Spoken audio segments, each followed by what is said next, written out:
Sarada Uchiha has had enough. For 3 years, she carried Boruto's name on her back, just like the crest that she has on her back, defending him while the whole world spat in his direction. They called him a Kage killer. But what if I told you all signs are pointing towards her learning the truth, the real truth about who actually took Naruto away, something she's only suspected, but now she might be getting concrete proof. Because right now, there are multiple storms brewing in Konoha, and it's not just about Mamushi. It's a storm that's not made of chakra or jutsu. It's made up out of truth and guilt and love. And at the center of it stand two shinobi whose destinies are bound by lies. Sarada Uchiha and Kawaki Uzumaki. Get ready for today's newest Naruto Explained video where your OBC, your original Boruto chief, goes into why Sarada, once she learns the truth about Naruto's death, she won't just be defending Boruto anymore, she'll be confronting the one who destroyed everything she believed in. We're going to lay out the case for why Sarada should eventually confront Kawaki and how that single moment could push Kawaki closer towards his downfall and begin the rebirth of Konoha's true future Hokage, obviously that being Sarada. Also, if you haven't already, make sure to check out my new video on Anime Explained, sub to that channel as well. The new video is a Spy Family video, so if you're a fan of that series, you're definitely going to enjoy. Video will be linked in the description box and the end credits for those who are curious. So let's just get right into it. We have to start with Sarada's suspicion as well as the burden that she's carried. Sarada Uchiha's journey has quietly been one of the more emotional in Boruto 2 Blue Vortex when you read between the lines. While Boruto has shouldered the burden of being hated, much like Itachi before him, Sarada has been Boruto's most vocal defender. She's been the loudest voice in the village who still believes in him and advocates for him to the point that her Hokage dream was stated to be in danger. She's been defending a traitor, and she's also branded the daughter of a traitor since Sasuke helped Boruto escape execution. But here's the kicker. Despite all her loyalty, she still doesn't know the full truth. It's important to remember that. Sarada suspected that Kawaki lied. She knows that Boruto did not kill Naruto. She knows that Boruto is Naruto's rightful son. She didn't need a Sharingan to see through all that nonsense that Kawaki had everyone believing. But her suspicion, that's not confirmation. And what's worse, Boruto never got the chance to tell her the truth about Kawaki's involvement. Go back to their conversation, he never broached it. Why? It's because Boruto, just like Itachi, was choosing to shoulder the hate himself, even from people he knows that cares for him. The same way that Itachi chose not to tell Sasuke the truth, letting Sasuke believe one thing when reality was another, Boruto has not told her that aspect of the truth either. He's protecting not just the village, but also Kawaki. And he's doing it because he wants to stop a civil war that would erupt if everyone learned that the supposed hero of Konoha, Kawaki, is actually the one who sealed Naruto and Hinata away, and that they're still alive, and that Boruto is the rightful son. Boruto wants to be a Shadow Hokage. He has inherited Sasuke's legacy. Part of being that Shadow Hokage is making sacrifices like Boruto's doing. Sarada remaining in the dark, loyal and burdened and on edge of a revelation like that, if she does discover that truth, it could be something that absolutely changes everything, especially again, given how the Uchiha clan, their power grows in proportion to their emotions. She spent 3 years desperately hating Kawaki because she believed that he set Boruto up for execution. She knew that Kawaki stole Boruto's life because of omnipotence. And she spent 3 years thinking that Naruto was dead and that Kawaki had something to do with it, but she couldn't prove it. That's a lot of hate being bottled up. And that now brings me to the missing piece that has finally been placed onto the chessboard now for Sarada, which is Sumire's knowledge. So that's where it does get very interesting, because Sumire does know the truth. During Kawaki's fight with Jura, Sumire was right there in the room with Amato when Kawaki openly admitted that Naruto was still alive. That means that she's carrying knowledge that Sarada does not have. When Kawaki stated that, Sumire's face was drawn in an "oh my god, what did I just hear" type of expression. Boruto did tell people in the interrogation room that Naruto was alive. Sarada was never made privy to that knowledge. Sumire was never made privy to that knowledge until she was sitting there at the computer with Amato. And Sumire, just like Sarada, loves Boruto. Her love, it expresses itself differently. She's a bit more patient. She's a bit more quiet. She has a bit more Boruto character traits to her. But I want you to imagine this.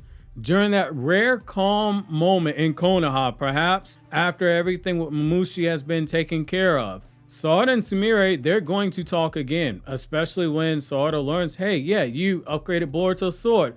That's cool. It's maybe gonna be something innocent. And that could lead to, as they're talking, Sumire saying something in passing, like, and I'm paraphrasing, it's crazy how Kawaki said Naruto's still alive right in front of Jura. And in that instant, Sarada's Sharingan is mentally going to explode, because that's the missing piece. That's the confirmation. And this would very much so harken back to what happened in Boruto Part 1. Who was the last person to learn that Kawaki had previously killed Boruto? It was Sarada.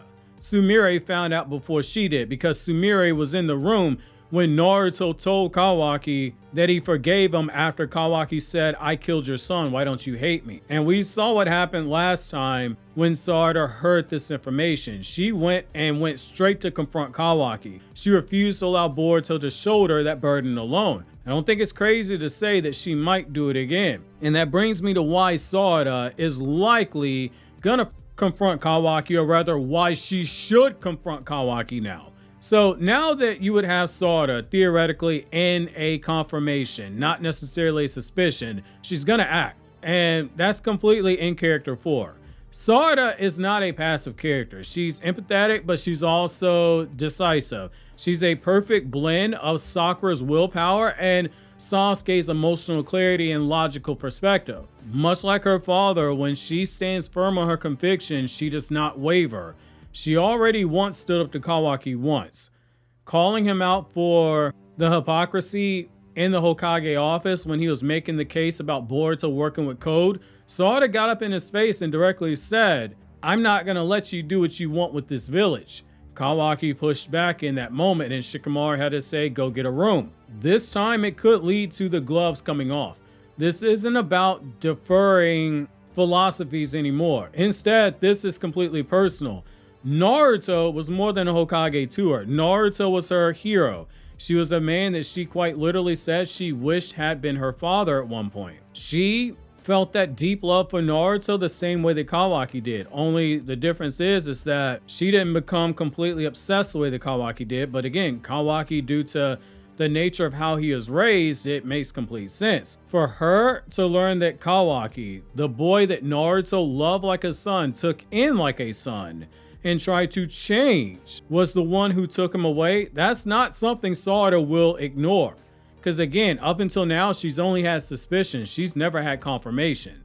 And a big reason for this, in terms of why it's so important, is that Sarada is a shinobi who is shaped by love and truth. She's not shaped by delusion and guilt. She will confront Kawaki the moment that there is breathing room in the story. That confrontation won't be about vengeance. It'll be about accountability. Sarada represents the new generation of shinobi who don't just accept lies for the sake of peace itself. Her confrontation with Kawaki, it could mark a real crack in the wall of lies that Kawaki has been building ever since omnipotence was casted. And that, my friends, is the source of really good conflict at play. And that also brings me to the next point, which is there's a symbolism here at play. Boruto building organic bonds versus Kawaki benefiting from stolen bonds.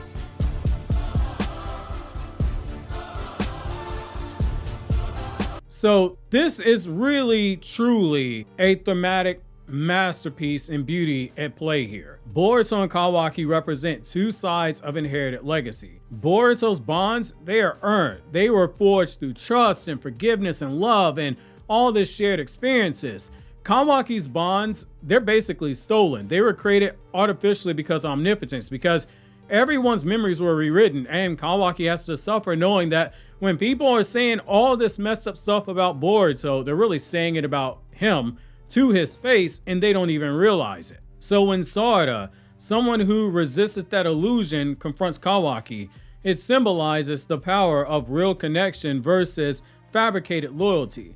Kawaki has lived for 3 years surrounded by people who love him directly because of lies. But when someone who truly sees through that illusion is finally facing him, that's going to be a breaking point right there. Not necessarily say that Kawaki cut Sarada's head off. I'm not saying that, but I am saying that that is beginning the process of pushing him further into a corner. Because it's as Damon said, Kawaki can only get away with the lies he's been telling for so long. We are building towards Kawaki eventually having a meltdown. All this is yet another lighter being sparked, but it's not yet placed over the trail of gasoline that is leading to Kawaki's eventual meltdown. There are emotional and symbolic ties and build-ins to Kawaki's character here, and I think that it's important to realize that Kawaki's character, there are so many different layers and nuances to it that while it's easy to focus on the obsession and the consequentialist mind state that he has, I think one thing that we do also have to look is that deep down, Kawaki, one thing I would say he fears more than anything else is also rejection. He's a boy who does want to be loved. Sarada's confrontation is a rejection from the person that I would argue most mirrors Naruto's ideals. We did not have that line of dialogue in part 1 where she said she wanted to be a Hokage like the 7th Hokage. She wanted to be a Hokage like Naruto. If we say that Boruto closer embodies Sasuke's will of fire, Sarada damn sure embodies Naruto's will of fire. Kawaki would see that. And I believe that could be something that could be used to further push him down the trail where he eventually goes in desperation, where it pushes him closer towards becoming the monster he's briefly going to become in the writing of the story itself. He hasn't hit rock bottom yet, but eventually he will. And that brings me to the next point, which is why the stakes should be moving forward and why this is the best reason for it.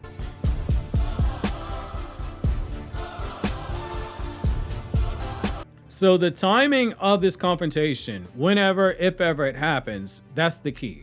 Right now, the village does not have any type of space for an internal conflict. Mamushi, he's getting ready to invade the village. Everyone's going to be focused on survival. Now, once that wraps up, and if there is a quiet period in Konoha, that's the perfect setting for this emotional bomb to not necessarily go off, but at least have that bomb be planted. Because make no mistake, once Sarada knows that Naruto is actually alive and that Kawaki's responsible, she's not going to stay silent. And that confrontation won't just shake Kawaki, it'll divide the two sides of Sarada, her nature as an Uchiha as well as the will of fire that she has inherited from Naruto. It does feel like the story is very slowly pitting characters to start choosing sides. Obviously, we know that characters like Sumire and Sarada and Mitsuki are eventually, in the case of Mitsuki, going to go all the way over to Boruto. But you have wild cards in this, like someone like Ada, who has a deep love for Kawaki, has already shown she's willing to lie for Kawaki. She's going to have to pick between her friendship with Sarada, her guilt for everything that Boruto's gone through, and her love for Kawaki. Wherever Ada goes, Damon goes. The story is very quietly setting a framework for that moment where Kawaki finally snaps, and we got a preview of what happens when he snaps. Because based on Boruto's words in that flash forward sequence, I didn't think you'd go this far Kawaki, Konoha went boom boom. Sarada's inevitable confrontation with Kawaki, it isn't about exposing lies, it isn't about brand new jutsu being fired off and things of that nature. It's also about restoring the truth. For many years, Sarada has stood by Boruto's side, and she was blindfolded by half-truths. She only had part of the story. But when that blindfold does fully come off, I don't think she hesitates. Her love for Boruto, her admiration for Naruto, her anger at having lost her father because of a lie Kawaki told, her dream of becoming Hokage, her need to protect the village from what looks like a threat in the form of Kawaki, all of it's gonna collide in a single moment. And when Sarada finally stares Kawaki in the eyes and tells him, "I know what you did," it's going to mark the beginning of something truly special in my opinion. Because truth, once it's spoken, it can't be sealed away. Let me restate that. That's one of my favorite lines that my old mentor told me. because truth, once it's spoken, cannot be sealed away. Obviously, if you enjoyed this video, consider subscribing, clicking here on the left for more Naruto Explained videos, or click here on the right to check out videos from my other two anime channels where I talk about non-Naruto content.